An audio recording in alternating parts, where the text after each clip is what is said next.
Just a quick raise of hand. How many students do we have in the crowd today? Wow, awesome. So this talk was originally kind of spun for faculty, but as you can see, I wedged the word study like a champ in there too, so I'm going to be talking to both faculty and students. It's kind of a mellow, relaxed talk today, so if you have questions, comments, anecdotes you'd like to share, please jump in. In fact, some of the things I'll be talking about today, if you're here in this audience, you probably know about quite a few of them. So the degree to which you're already using some of these strategies, either to study with or in your own instruction, and you have your own ideas on how to implement or spin them, please talk up, because we're all here to learn and to share our best experiences. So without further ado, let me give you a kind of overview of the talk today that I'll be whipping through. I'm going to only talk about 2 or 3 strategies, some of the most effective strategies that students, anyone, can really utilize to improve their own achievement if they use it with fidelity. And because I'm focused on evidence, really the game I'm going to be playing is I'm going to present what are becoming some very popular strategies for students and instructors to use. But to do so, I'm first going to begin with some evidence about the efficacy of these techniques. The techniques I'll be discussing have been really investigated for almost 100 years. There's lots of evidence. I would say a tsunami of evidence showing that these strategies really work well. I'm just going to focus on really one piece of evidence for each strategy, not only to show you why scientists have gotten really excited about exploring and promoting these strategies, but also to provide an example of how to implement them, because any kind of scientific approach to evaluating efficacy is also utilizing that strategy in a way that it can be implemented. I'm going to discuss ideas on implementation. Some of these are anecdotal, not evidence-based, how I use them in my own teaching, as well as talk about how students can really use these strategies when they're preparing for exams.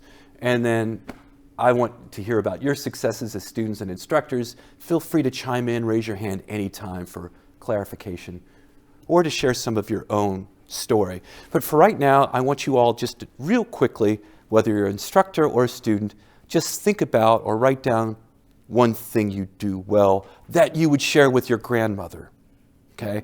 I'm sure we all do lots of things well, but something that you would share with this audience, and whether that's like, I'm good at a sport, I'm really good at playing an instrument, I'm good at studying, whatever it is. Just think about one thing that you do well. I'll get back to that later on. Okay, so I'm going to jump right into the first strategy, which is retrieval practice. Okay, and retrieval practice is just what it sounds like. In fact, it's worse than what it sounds like. It's tests, right? It's like giving yourself tests. And there are a variety of ways that students can take tests or practice retrieval when they're preparing for exams. Taking multiple choice tests, fill-in-the-blank test, essay-style recall test. The idea here, though, is that the content that you want to learn and be able to use and apply is something that you're retrieving from memory. Okay, so you're just not rereading the content again. In fact, retrieval practice is often compared to just restudying, which is a technique that everyone likes to use because it's kind of easy and fun just to go back and study or reread your material. This is a little bit more demanding, right? It demands your attention to try to retrieve the content. And let me just give you one example that really got me excited about the power of retrieval practice. This is conducted by Andrew Butler. It was his dissertation work. Again, there are hundreds and hundreds of examples that show the power of testing. And he had undergrads study relatively complicated 1,000-word texts. These are on science content, like bat echolocation, which is actually relatively complicated. Bats are really incredible creatures. Okay? So you'd study, if you were in this particular experiment and you were a participant, you would first go and just read this 1,000-word text, say on bat echolocation. Okay? After you read it, then you'd get assigned randomly to one of 2 groups. Either a group that tested themselves, got tested and restudied, or a group that, like what most students would do, would just go back and restudy the content. These groups spent the same amount of time preparing for the exam.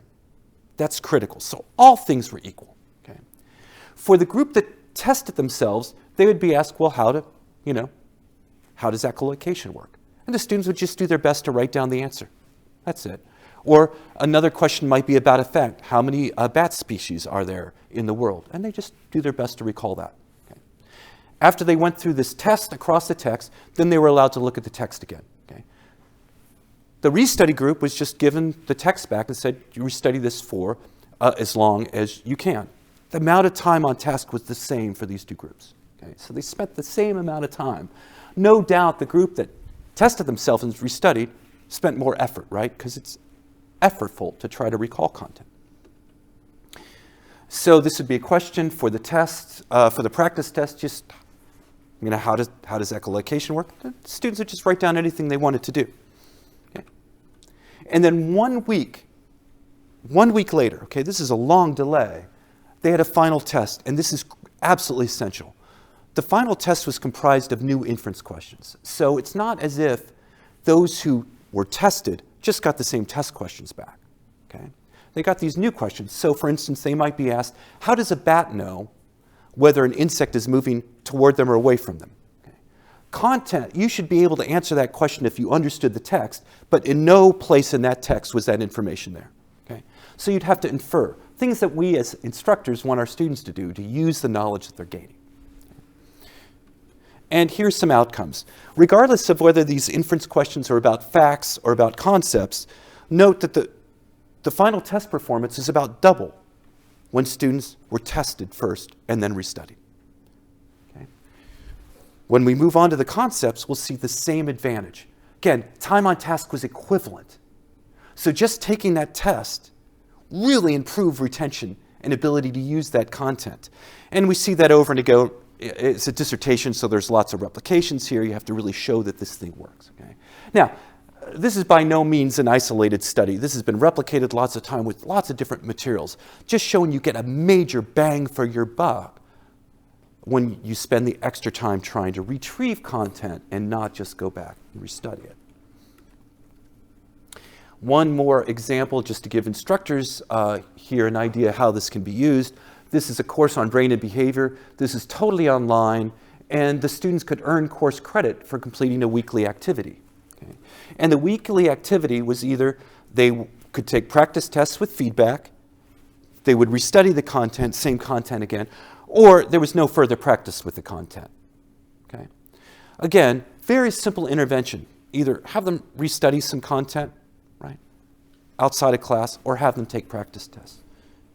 And then for this this is a real exam in their particular class, they just evaluated what impact this had. And note for the repeated questions, now these are questions that they literally were given, right, on these assignments. No surprise, if you repeat the questions, the students do better. But even for new questions, we see a transfer.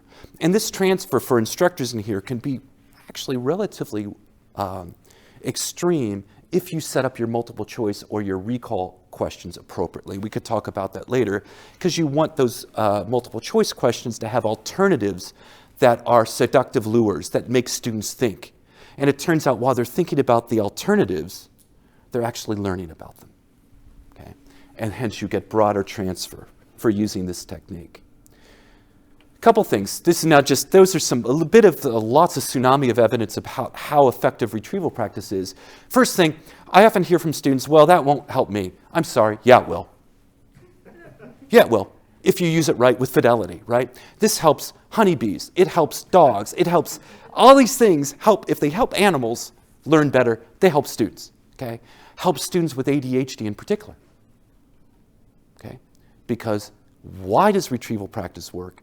Couple reasons. First, focuses your attention. When you're retrieving something, you have to be attending, right? You can't just be. So eventually, when you're trying to retrieve it, right, you're engaged more. Restudying, rereading, we know what happens when we're rereading, especially late at night, which is often when students study, your mind is somewhere else all the time. You're not engaged, right? So this really does help everyone. Helps individuals actually with brain damage due to, say, motorcycle accidents, help them regain languages. This is the most effective way, making mistakes and change them. Okay. So everyone really does benefit from using this. Improves retention and comprehension. This is just not mindless memorization, right? Memorization actually promotes comprehension. And it turns out the more low-stakes quizzes that you can implement in your classes that mimic the actual test, it reduces students' anxiety. Quite frankly, when you start doing this in class, and I'll give you some implementation ideas, students might be nervous to begin with because who likes taking exams? No one does. But as they get more experience taking these exams in your class, low stakes, reduces anxiety for the real thing. No surprise to anyone who plays sports, right? The more you practice what you're trying to do eventually, the less reduction in anxiety you get, the higher levels of performance you get. Most effective one, followed by feedback. I'll get back to this. When the responses are eventually correct. For the study I showed you, you might not recall much of it all about what echolocation is, right? So you're not getting as much of a benefit from it than if you can really recall that content. And when it's used formative evaluation. So it turns out the retrieval practice, why it works, 2 reasons. The first, for instructors, it's formative, and for students. That is, when you can't answer a question correctly, you know you don't know the answer. You know remediation is necessary. When you do get it right, that's great. You know at this point in time you got it. One thing, though, that people don't realize is that testing is not inert. Okay? That is, when you correctly recall an answer, you actually learn it better. It increases your long-term retention. Okay? This is horrible from a scientific perspective if you want to measure someone's knowledge, because by measuring it, you're changing it. It's great as an instructor, as a student, because when you're measuring it, right, and as you're getting something correct, you're actually going to retain it longer. Okay. So let's talk about implementing. Low or no stakes in-class quizzes. At the beginning of every class, I have a quiz. Okay? It's usually 1 or 2 low stakes, or no stakes for me, questions that mimic how I'm going to test the students in the class. Okay? In fact, I'm lazy, so I just take questions from prior exams. Okay? And it's often based on what I lectured on the prior course, the prior class. Okay? And I start with the STEM. According to late selection model, and this is theories of attention, students hate this, grad students hate it, undergrads hate it. It's very difficult stuff because it's theory. Okay? Why is it difficult to understand and remember the meaning of 2 messages presented simultaneously? Late selection theory. Shauna, would you? No, that's okay. I will not test a prior student. But the idea, if Shauna could give us the answer, then she would learn a little bit more about how this works. So what I tell the students now, try to answer from memory. That's really strong retrieval practice. But don't worry if you can't get it. Okay? Don't worry if you can't get it. Then I give them the alternatives. Okay? I don't bother reading these. But if you did, what you'd realize is that the alternatives all look the same if you don't know the answer to begin with. Many students take a sigh of relief, especially freshmen, when they hear they're going to get multiple choice questions. That it turns out multiple choice questions can be very, very difficult if you don't know the content well and if the questions are written well. Okay? For instructors in the class, I use this as a learning moment, a teaching moment, because I tell them, don't worry if you can't answer this. Your goal is to understand this when we get to the exam. What I want you to do now, if you can't answer it, look in your notes. And if you can't answer it from your notes, come see me in my office hours, because you're not taking good notes. Okay? So this allows you to help students evaluate if they have the notes. It does take 5 to 10 minutes at the beginning of each class, and I'm going to talk about how less is more in teaching as we move on with this lecture. But it allows the students to understand, like, ooh, wow, I don't have the answer to that in my notes, even though John says he said it. Now, occasionally, once every while, I'll realize, oh my goodness, you don't have the notes. And I look back, it's like, oh, I forgot to tell you about that. Or, ooh, I made a mistake. So it can help the instructor figure out like what's going on as well. It also allows me to dissect these multiple choice, to explain to students why they're so difficult and why they really have to know the content well to perform well. So one way is these low stakes quizzes. By the way, for those of you who might want to use something like this, I have students 3 or 4 times in the semester just hand in their paper. I give them credit for it if they just hand in anything. Because it's not if they got it right. It's a practice low-stakes exam. It's about evaluating what you know and what you need to learn. Okay? And then, by the way, if every student is answering these questions incorrectly, in the same way I know I made a mistake, and it gives me a chance to go over material they're struggling with. That's the formative evaluation. So you could use student responses to understand what they do and don't understand. Very critical for a teacher. And then students can evaluate their own knowledge and the quality of their notes, which I've noticed many students' notes, not high quality, right? But if they really have to study those notes to perform well, you need to make sure that their artifact, that is, the notes, are good. And we can talk about how the best practices for taking notes too, if you'd like, at the end of the talk.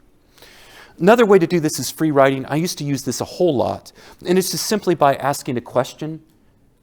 In the middle of class, I usually, we have sometimes these very long hour and 15-minute classes that are just horrible to get through. So halfway through, I break it up with free writing, and I have all the students write down an answer to a question. Again, just like the multiple choice, but it's a little bit more open, right? And it allows me to walk around, talk to students, and to see what they're writing down. Again, more formative evaluation. Do they understand what they're doing? How many of you heard of think, pair, share? It turns out, especially in classes that involve a lot of computation, problem solving, this is very, very good. In fact, when I talk to engineering groups and so forth, I would use this group problem solving a lot in engineering and mathematics courses. Less lecture and more group problem solving really is a good way to push your students to learn the content.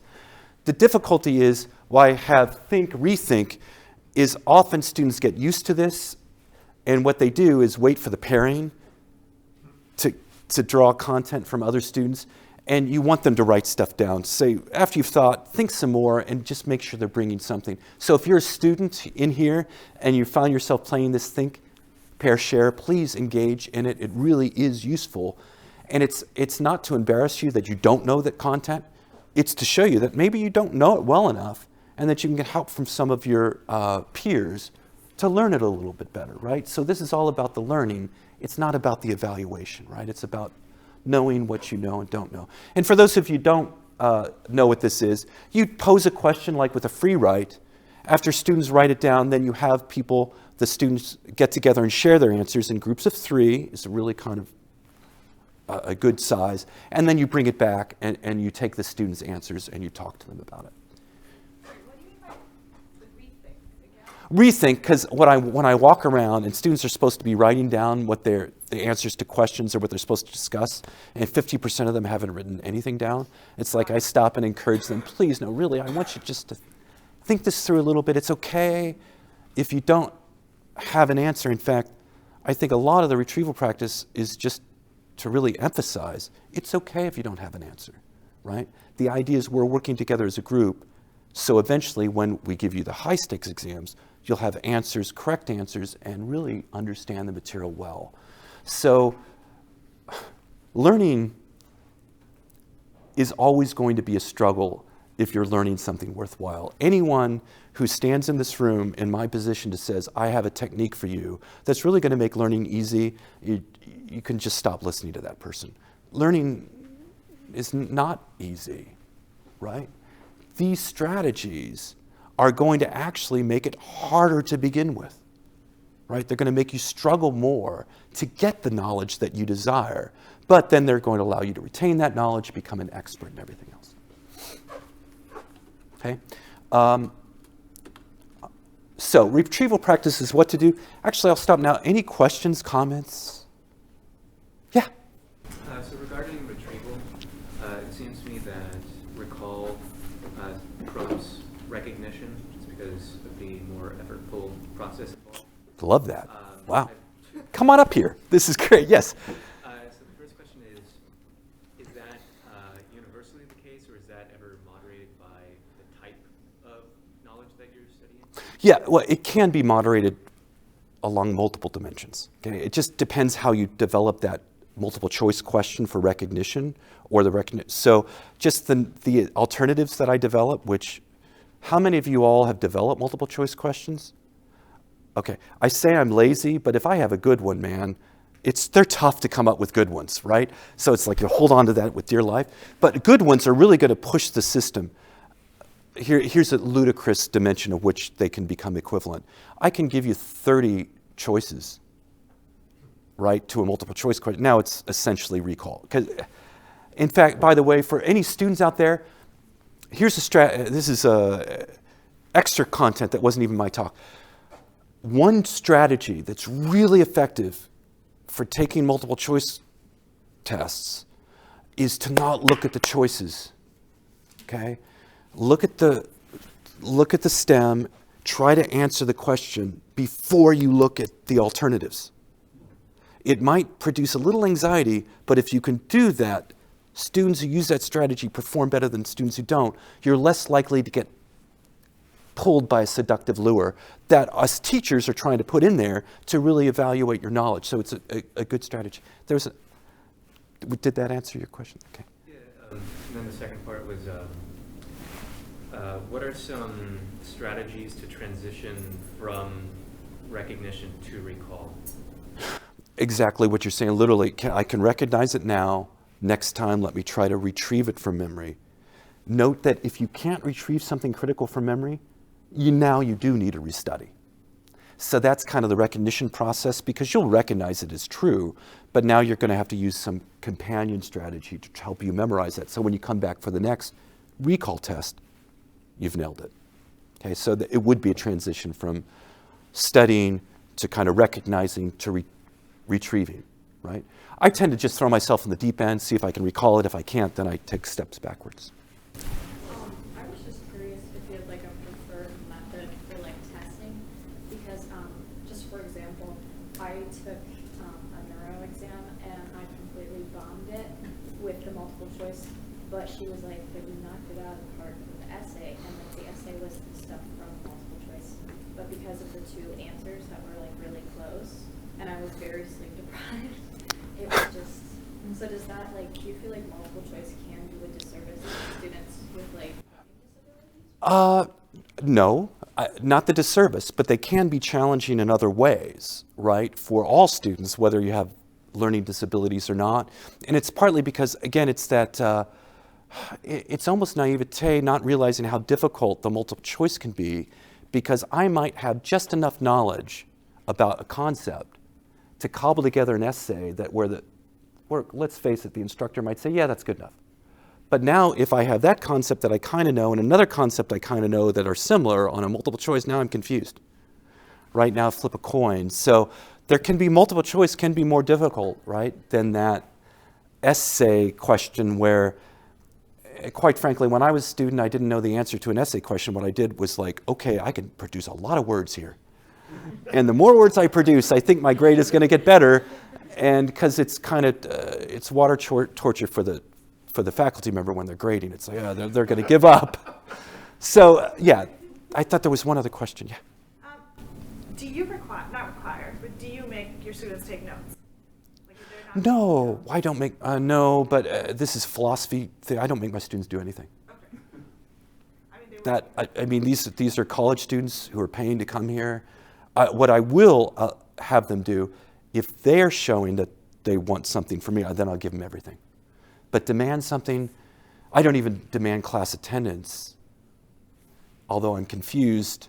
So, in fact, what my wife does, I was never bold enough to do this. She'll come and say, well, you're spending $115 for the ticket to this class. Would you spend $115 on a show to see, probably Taylor Swift is more than $150, and I'm sorry, but and then not go to see Taylor Swift? Now, my wife is an incredible teacher, so yeah, I'm going to spend $115, I'm coming to her show. I would never want to tell a student, you're paying $115 a clip for my show, right? Because it's like, John, I want to see a better show every time, right? So it's like, so yeah, I don't even demand attendance, although I'm just confused when students don't want to show. No, I don't do that. I don't see any issue if you do that, though, right? Okay, let me move on so I can get to most of the material here. Retrieval practice is what to do. Distributed practice is when to study. And it's just spreading out the study of the same content. This is key. The same content. You're coming back to the same stuff across time. Okay? This is one of the most powerful strategies to learn anything. Distributed study. Okay?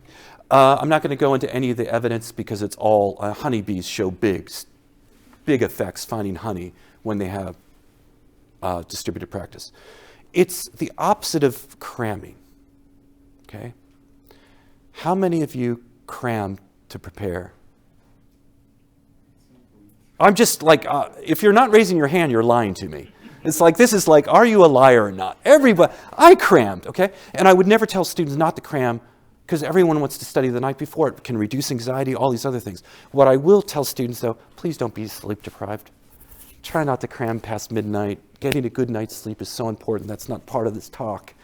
But it really will, it will allow you to actualize how much you've learned versus set a performance that's so ceiling that's so low. If you're tired, it's just hard to perform well. Okay? So cramming, one reason why teachers don't like this and instructors, because we feel like right after you've crammed for an exam, you might do well enough just to pass that content. But then once you leave, the room, you've forgotten it all, right? And I'll show you evidence that speaks to that a little soon. Most students cram. This is everybody. When we do surveys across different universities, even engineers, everyone does it. It's fine, okay? Few use distributed practice. Let me give you one quick study on distributed practice. I can't help myself. This is just vocabulary word pairs, learning a foreign language. What's cool about this is like flashcards, and I'm going to talk a lot about flashcards in the next 10 minutes. You test yourself, you look at the answer, you put it at the end. If you get it right, you get rid of it. Okay? Here, they just went 8 times through these flashcards in one day, one sitting, or they went through 8 times, but 2 on 4 different days. Does that make sense? So here I'm distributing my 8 trials across 4 days versus just all at once. Same amount of time, everything's the same. The day after the final practice session, they were tested, and it's pretty clear. You spend all that time on one day, you have the next day, very little retention. You just spread that across time, and now the retention is incredible. Okay? Still a lot to learn. We need a booster session here. They're still flunking, but at least they're retaining a lot. Again, really good use of time. Note for all the students in here, it takes time management, right, to do this, because it's got to be more than, wow, the teacher said there's an exam later this week. It's got to be, you're studying throughout the semester in a very focused and, how shall I say, premeditated manner, like planning. I really appreciate Joe mentioning the book that we wrote on this.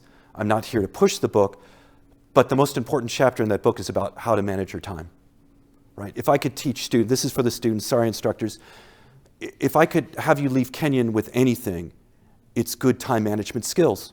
Because that's what's going to make you successful that's going to make you successful at Kenyon, and it's going to make you one of the most successful people after you leave Kenyon.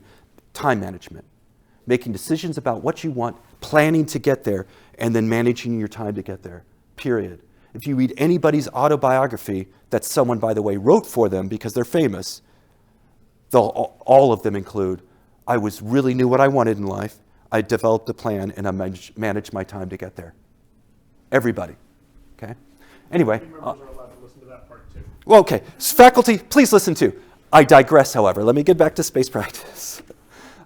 This is essential for long-term retention of any kind, and it's especially effective when it involves effective strategies. Okay, so when you're distributing your studying across time with the same content, when you come back each time, you're using an effective strategy to learn it. Okay? This is an argument for backwards design. And what I mean here is that the strategies that I'm getting to, which is successive relearning, for students and for instructors helping students to use it, it takes real time. Okay, to master content. And when I was younger, I was telling Joe this, as a young assistant professor, I was confused why students don't want to get A's in everything.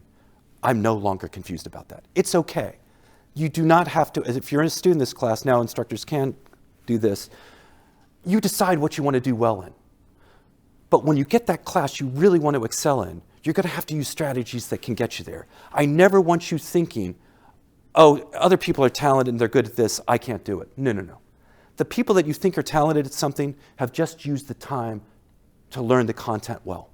Okay? You could do the same thing. It's just that some of these you can't use for everything because you'd be studying around the clock, right?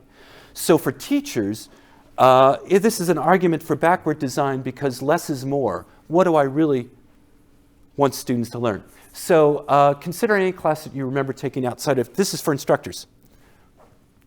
First, what was a class? I don't need to hear it now. And how much do you remember? I went to a high Wesleyan. I'd be lucky to even write down 5 classes I took, okay?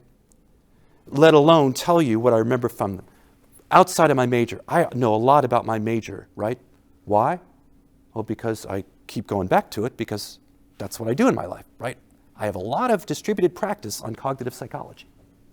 So the idea, this is an epiphany for me when I realized this. When I teach cognitive psych now, less is more. I decide what the 2 or 3 things that I want those students to know 10 years from now. Now note, my advantage is that cognitive psychology is not an essential course. I think it is. I'm a cognitive psychologist, right? If you're teaching nurses how to insert a catheter, you need to know they know it well and will retain it. They don't even do that good of a job with that, but that's okay, right? But for mine, no, you don't have to remember all the ins and details of all cognitive psych. I just want 10 years from now, if I talk to one of my students, they would remember the fallibility of memory and the implications of that for their lives. So I, for myself, picked out 3 or 4 things that I wanted those students to remember, and that's the theme throughout that class. So I can, in my own class, come back to it. That is, give them distributed practice, right? It doesn't mean I don't cover a lot. It's a survey course. But what I do is figure out what I want students to know in the long term, identify that critical content for spaced practice, and then the implementation is I repeat critical content across classes. During those daily low-stakes quizzes, I repeat the questions in different forms of the content I really want them to remember. And also, I let students in on the game and tell them, I'm going to teach you 3 things. You're going to learn 3 things I want you to remember for the rest of your life. You're going to have to learn a lot more to pass this class, but the 3 things that we're going to come back to are going to be valuable. Okay? And then, of course, shame on you if you don't give cumulative exams, because that's a great way to force some space practice. Okay? So let me see how I'm doing time. Okay, retrieval practice is when you get it right. Distributed across several sessions is when to do it. Okay? If these 2 strategies got married and had a baby, it would be successive relearning. Okay? Successive relearning is combining retrieval practice until you get it right with distributed practice. Okay? It looks something like this. Study session 1, learn material to specific criterion so you get everything correct. Remember, retrieval practice works the best when you can recall something from memory, like when you actually get the gist of the content right. Well, then you come back and you do it again, do it again, do it again, get an exam. Okay? That's a lot of doing. It's a lot of study. You need time management. Okay? I'm going to show you some examples of how to do this well and how to boost students' performance in their classes. Okay.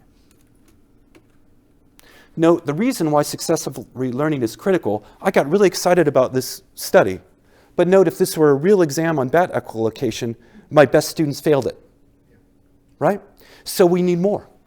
They just need to do this another time or 2, called a booster session, to learn it well.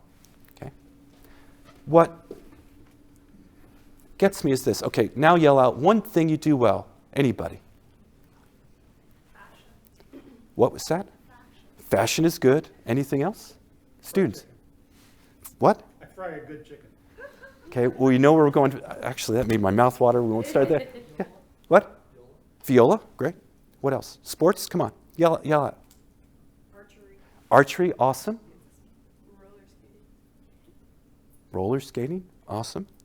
These are not the answers you want. Tell me, how did you learn? Why do you say you're good at viola?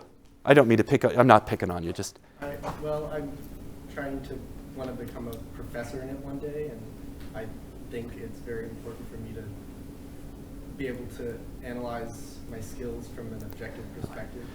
Great. And you're good now, I assume, because you probably really enjoy it. What about roller skating? What's about roller? Actually very good at it at all. That's not the attitude. Come on. Sorry, you're asking. Just stuff you guys are good at. So you will be good at. Use these techniques and you're going to be great at. So how many of you actually have something you're good at that you feel like, right, most of you should be there. People are not happy to share. So when we play this game with undergrads and get them to tell us how they got there, it's always successive relearning. I have students who are better at video games than I'm better at anything else in my life. Well, how do you get there? Well, every night I go and I play until I get a level correct, and next day I come back and do it again. People that are really good at sports. I have lots of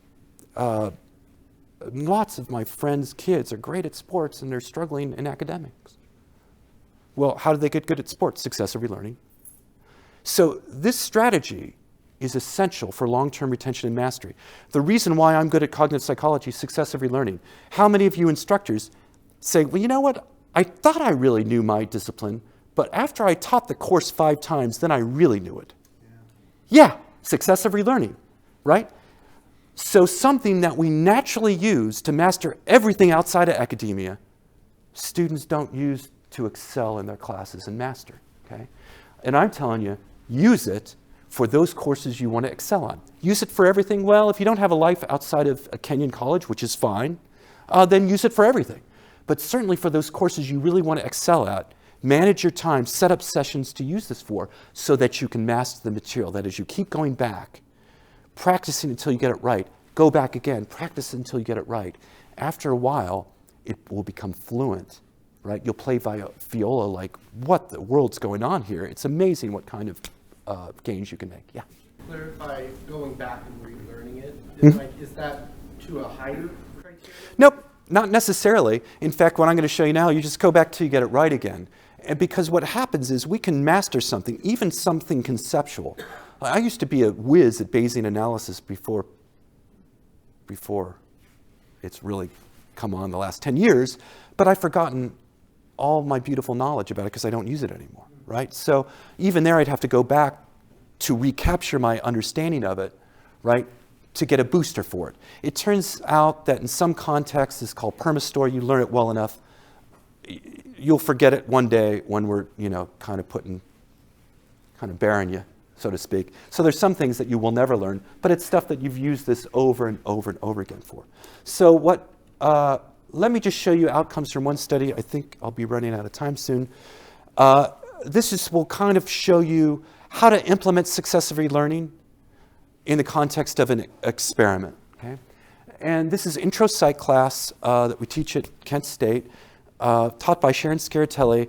About 400 students take this course, 400 to 500 per class. And what we asked Sharon, give us 64 of the concepts that you really want your students to know well. Okay? And these are declarative concepts. They're basic foundational definitions in the class, things that when you're taking a survey or basic course, it's kind of the language, right? It's the basic ideas in the course. Right? So, and for the students that participated, we had them learn either these concepts by successive relearning or baseline. Now, this baseline control is business as usual. That is, we gave them the 32 concepts. Sharon told them they should know this for the exam, and then they could just learn them in any way they wanted, right? And we're thinking if successive relearning doesn't beat out what students normally do, well, why recommend its use? So for successive relearning, this actually occurred in the lab. We had students come in and use a highfalutin flashcard program to learn these 2 criteria. Then they would come back to the lab a couple days later and relearn some of the content. And the key was when Sharon was introducing a topic in class, like social, that's when the students would start learning the social concepts in the lab. And they would get 3 or 4 sessions on those before the exam. Okay? So these sessions were synchronized with class. And again, it's kind of highfalutin flashcard program that we wrote. You would be asked for a social concept, what is the self-serving bias?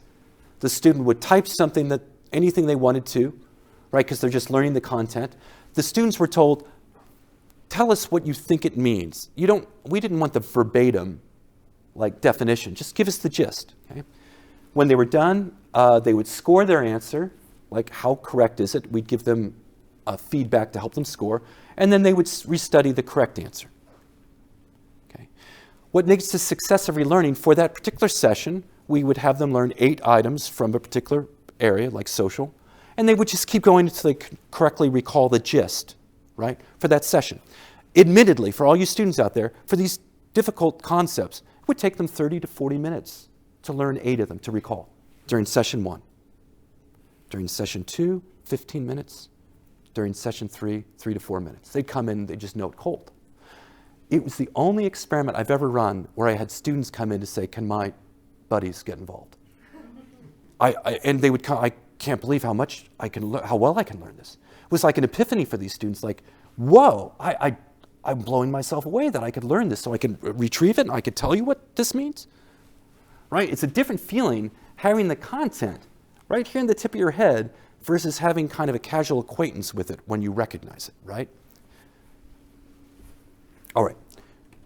So this is just to show you the kinds of multiple choice questions in this class. None of them were about definitions. They were all applications. So you had to know the definition to apply it, okay? On the course exam, for the content the students used successive relearning, they did about a letter and grade and a half better on that content, okay? That's a meaningful boost for using this program outside of class. And all of this program was used completely outside of class. In fact, now we do this, and when I teach courses, I assign these as extra credit assignments to learn the content well. Okay? So this is the course exam. It turns out that we had students back in the lab 3 days after this exam and 24 days after the exam to test them on the content again, but to see how well they relearn it. For the content that students learned initially using successive relearning, they had really good retention. For the content that students learned on their own, crammed to learn it, you get just drop off. In fact, they really didn't learn it that well at all to begin with, right? You just have immediate loss. So again, it's cramming, and again, I don't want to be mean to cramming, and if students, you just want to cripple by in some classes, instructors, close your ears, fine, cram, get your B's and C's, but just don't expect to learn to be able to retain that content, right? Note, the students, when they use successive relearning, the relearning of the content was really, really good. So right now, we're doing a big-scale National Science Foundation research in chemistry and biology, looking to see what kind of boosters do students need so that they have the most critical content available when they take the second course of 2. When teachers always complain about, well, the teacher who had them before didn't teach them very well because they don't know anything. It's like, yeah, they knew a lot of stuff, they just forgot it. Right? Or they didn't learn it in the right way. It's not the other teacher's fault. If you ever complain about a teacher not teaching your students the right thing beforehand, please go back and teach the beforehand class so you can see that, in fact, when you teach the same students, if you're not using these kinds of practices, they'll just not retain that content. Okay. So we've replicated this. We've shown that it works for intro psychology now. These are real classrooms, high-stakes exams. It boosted students' grades in biopsych by a good letter grade and a half. In a medical research course, this helps.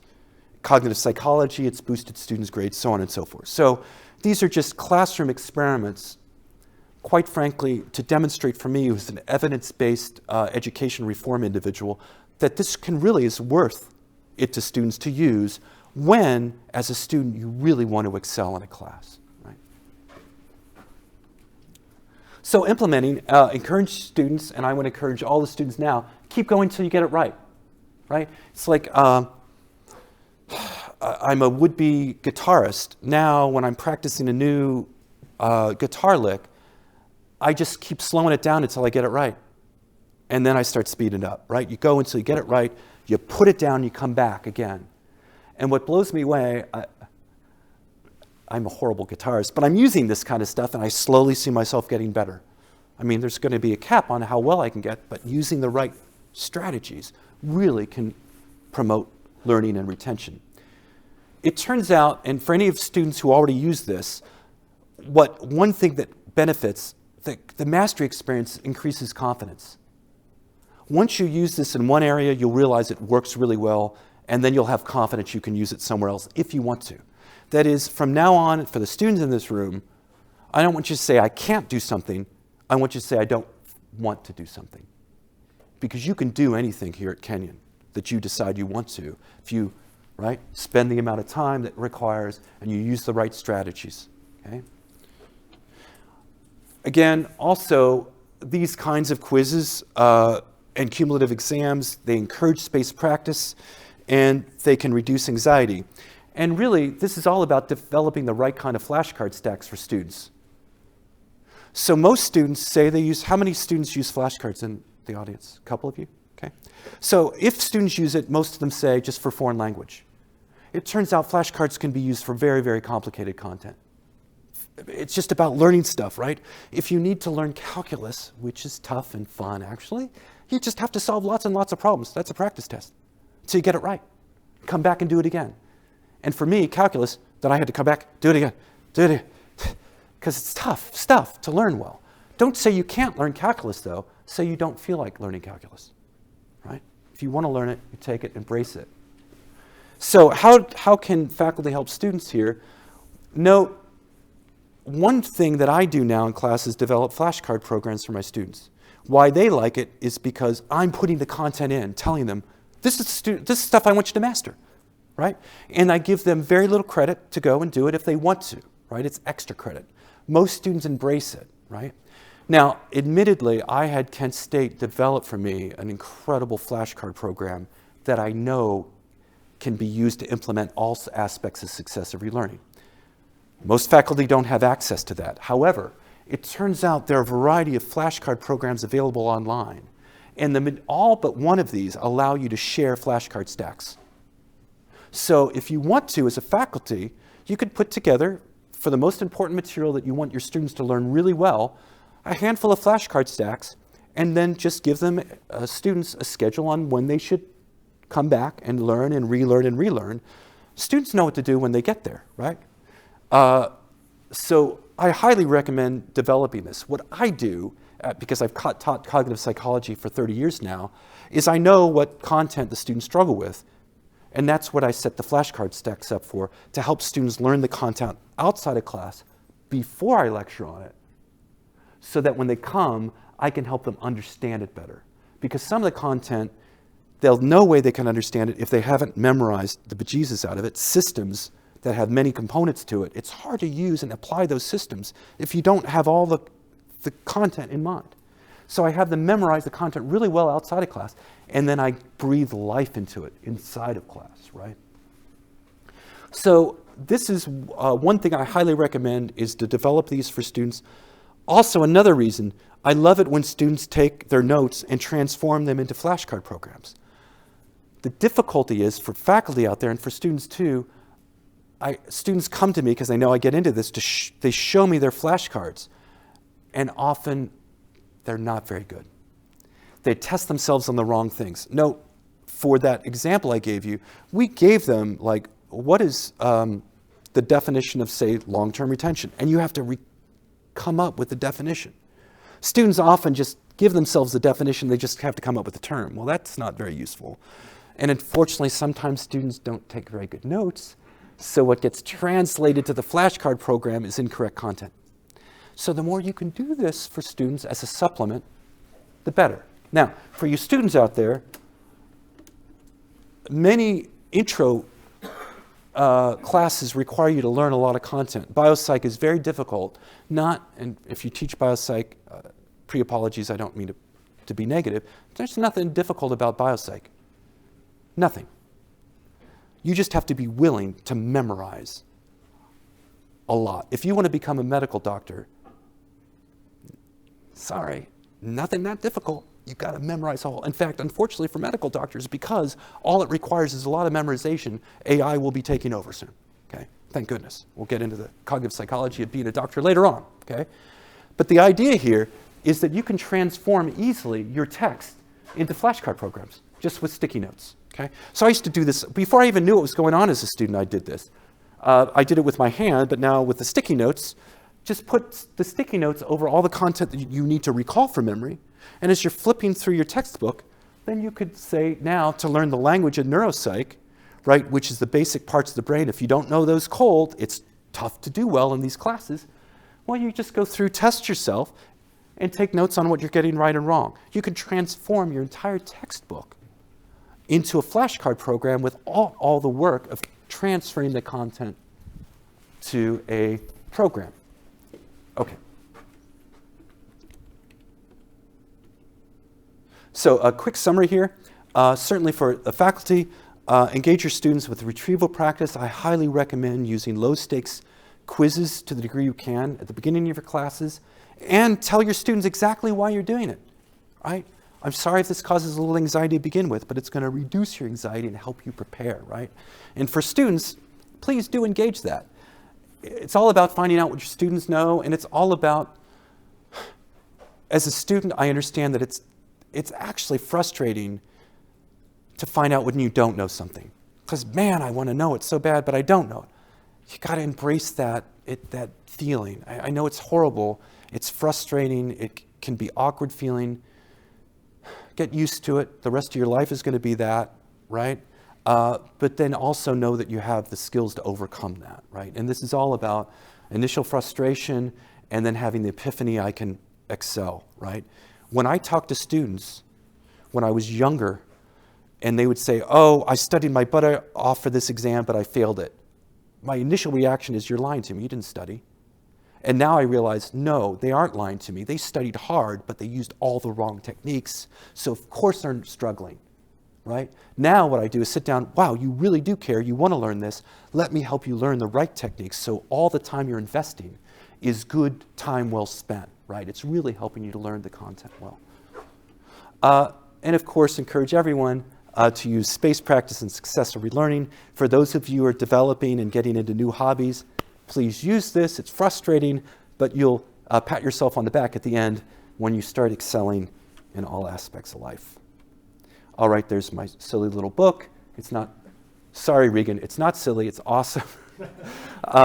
Again, I suspect you can get this on Amazon used now for $3, so that's totally cool. A lot of good content. For instructors out there, this was written for students, so we talk directly to students.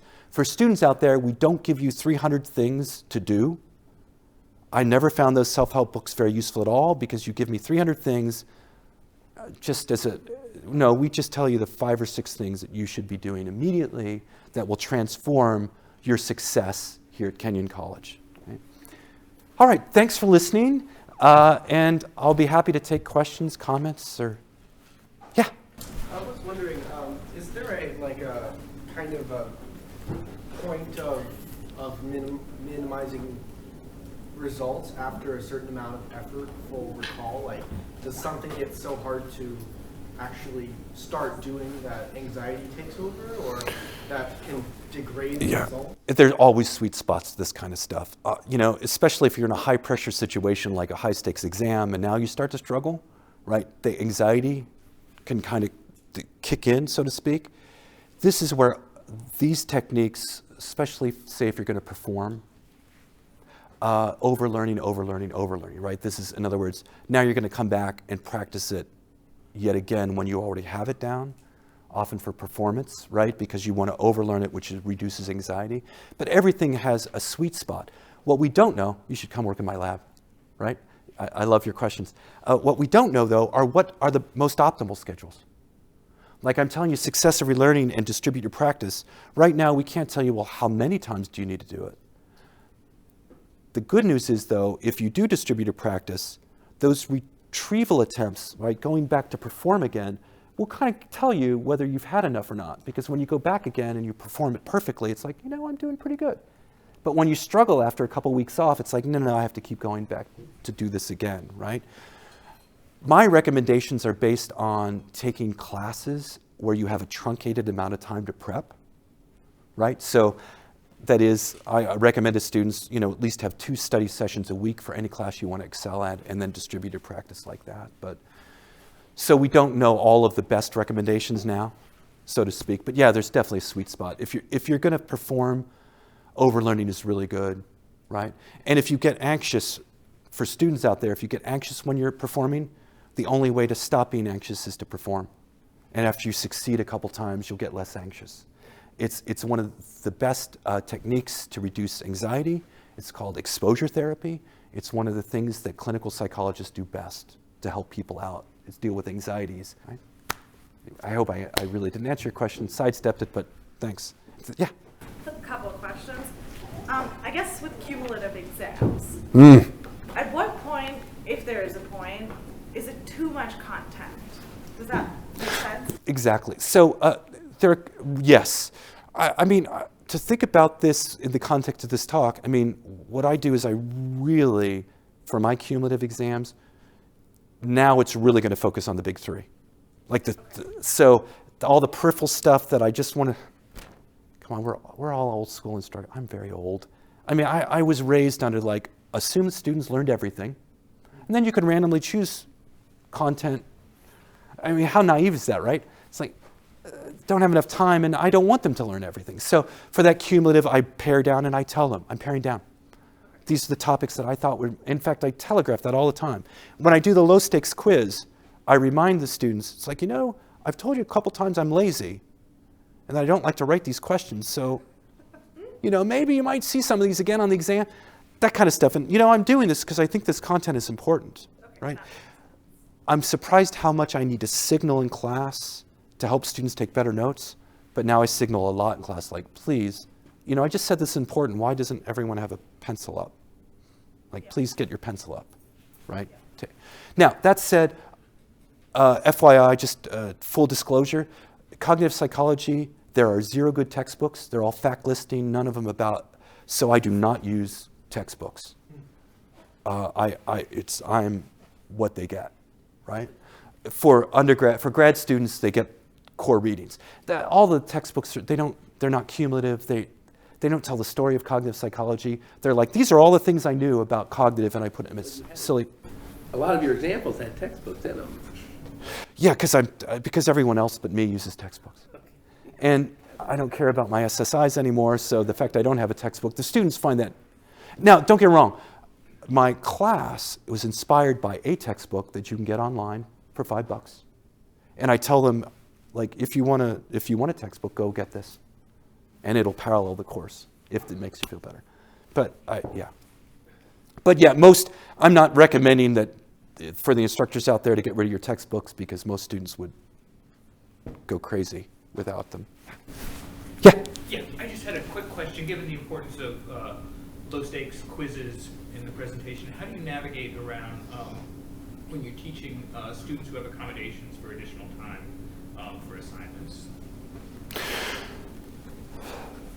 That's a great question. I have not. Okay, so for these things, they're so like the first 10 minutes of class, 5 minutes of class. It's usually one question is up there.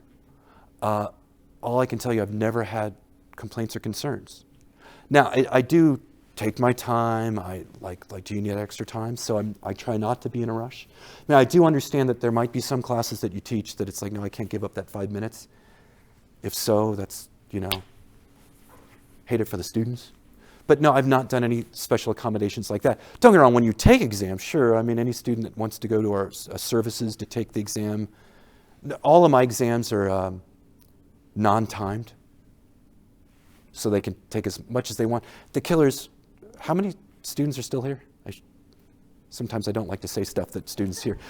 The killers, when you do timed exams versus not, the scores come out the same, highly correlated. So I feel good, the students feel good, because I'm giving them all the time they want, knowing that if you know it, you'll do well. It doesn't, the timing, right? And if you know it well, for my exams, if you use successive relearning for my exams, you sit down and you leave 30 minutes before any other student, because you just know it cold and you can get out of there, so to speak. But yeah, that's a great question. I should think about that, because I'm not sure how to do that. This is maybe more a philosophy question. Ooh, I like that. I have no time to make flashcard stacks, and this is my first year, so like Absolutely. I have more time moving forward. But as you were talking, some parts I feel like I was having this reaction of like, this is the student's responsibility, Oh, yeah. not mine. So how do you balance that?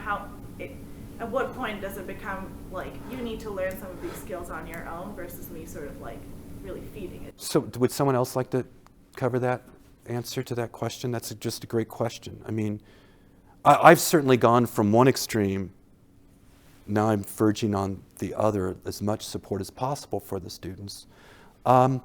Yeah, I don't know. I mean, certainly if you think that their use of some of these techniques outside the classroom is valuable, you could at least give them instructions on how they could go about doing it. Maybe if you don't plan on doing the flashcards for them, which makes plenty of sense, maybe you can give them the content. Like, hey, it would be cool. I really want... Again, old school, it's like, learn everything. I don't tell you what you need to learn. You're here in this class. Here's a textbook. Learn it, right? And everything I say in class is valuable. Versus now, it's like, no, I know exactly what they should learn, so I could give them, this is what I want you to learn. And by the way, if you probably need to come to class to really understand it, because there's going to be a lot of teaching going on in class. Yeah, Joe. A couple of colleagues who use assignments along the lines of write a question that might be on the final exam, and then some of them show up on the final exam.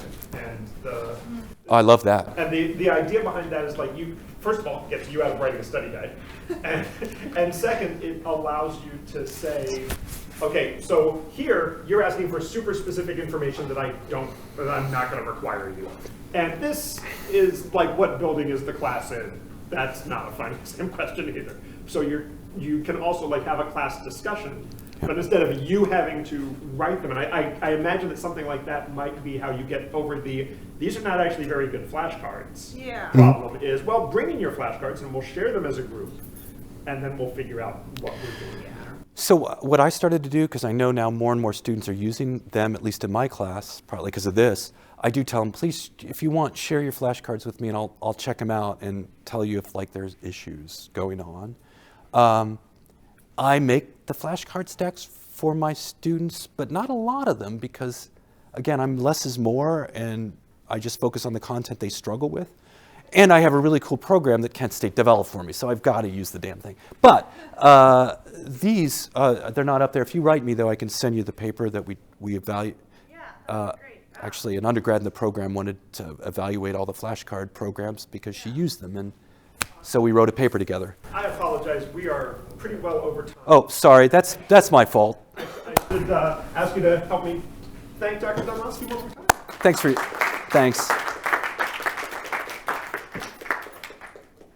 Thanks very much. It's fun.